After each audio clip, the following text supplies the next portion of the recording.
forward to from a leader is, he should be able to see things that other people are not able to see.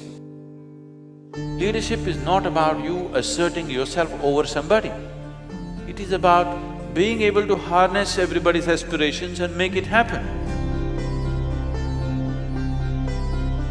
What difference can you make in the world is no more in terms of charity. How innovative is your business? That's the business right now.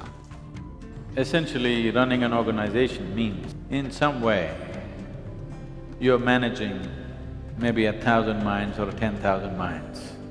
If you cannot even manage yours, how are you going to manage everybody else's? The success, even in a business space, is about growth. How many people are you touching? How vast is your operations? This is the growth of a business, not necessarily how much gold have you kept. For the very first time in the history of humanity, we have the necessary resource, we have the necessary capability, we have the necessary technology to address every human problem on the planet. Even 25 years ago, we couldn't have dreamt of it. But the only thing that is missing is consciousness. We are still thinking you versus me, we are not thinking we. When you have such a privilege in your hand, which is called as leadership, if you recognize that the work that you're doing is very important, first thing is you must work upon yourself.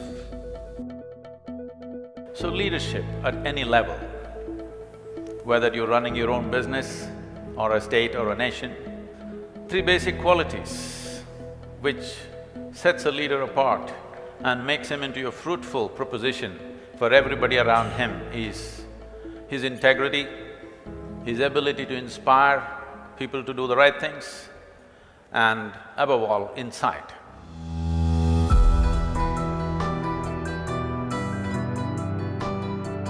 We have to understand that leadership today has to rise beyond national identities, because only then true democracy for humanity becomes a meaningful process. Changing the consciousness of the leadership shouldn't take a long time if you find access to them. The only global mechanism on the planet is economic mechanism. Politics, military, religion, all these things are split up.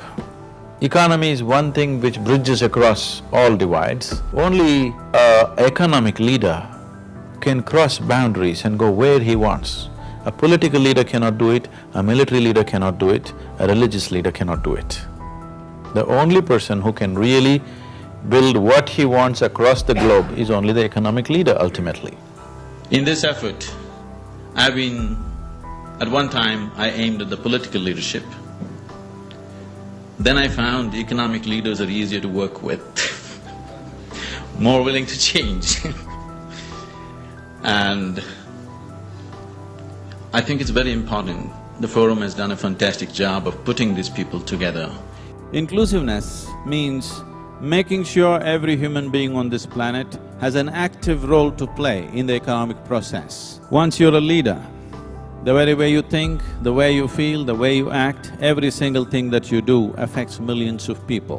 When such a privilege has been conferred upon an individual human being, I think it is a fundamental responsibility of every leader to do something about himself within himself, to elevate himself in whichever way possible. It's very, very essential today. In all these years of life, how many of you have passed through one 24-hour stretch, that is one single day, absolutely joyfully, without a single moment of irritation, agitation, pain, frustration? 24 hours. Very few people on this planet can say yes to this, very few.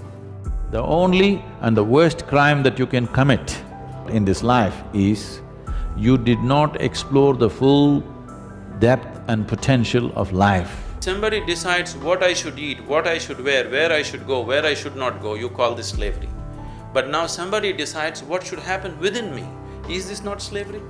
Anybody can make you go haywire any moment in your life. Yes, people can provoke you to lose your balance within yourself. So, if this doesn't change, your ability to master your destiny is very minimal. You want your industry to go your way, you want your management to go your way, you want your family to go your way. Even on that level, if you have much more control over your physical body, your mind, your emotion and your energies, you will see very easily the world will start following you.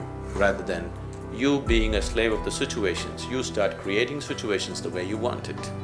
So this is an inner science. As there is an external science for external well-being, there's an inner science for inner well-being.